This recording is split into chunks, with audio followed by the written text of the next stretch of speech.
Lee, we bow out of the FA Cup, but plenty of pride intact after that one. What are your thoughts? Commendable, really commendable. They left everything out there, and that's all we can ask. To go down to 10 so early, it's always going to be an uphill task, especially at a tough place like this. And to not concede until the 79th, that shows that we are a work in progress, and week by week we're getting better.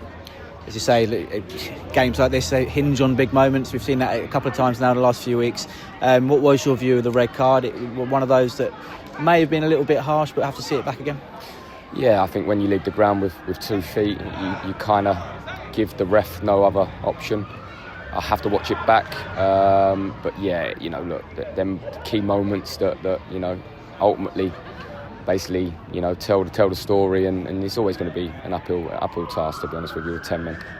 When you plan for all week, well, not all week, I guess, because it's this was a replay, so 3 days to plan for this one, and the plan goes out the window after 7 minutes. I mean, that must be quite frustrating, especially having to bring off a young lad making his full debut like that as well, and that in particular was quite disappointing. Yeah, no, I'm gutted for poor Zach, who had to make way and be sacrificed. But we'll get his chance, and likewise, Scott comes back into contention on Saturday. I don't think it goes through for until 7 days, so he's got a chance to right his wrongs and put on a performance for the boys.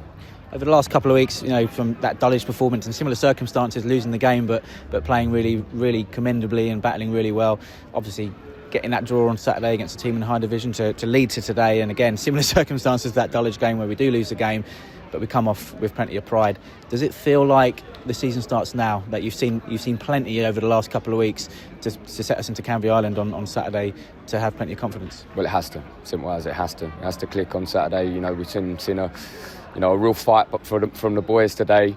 We've had chances there as well. Let's have it right. It's always going to be tough, but Tom has a chance, and Rube's late on. I think Lex has one cleared off the line as well. So these moments got to start going in, as simple as that. And we can't keep making excuses. We need to make sure that we're ready to go Saturday. Cheers, you're unlucky tonight.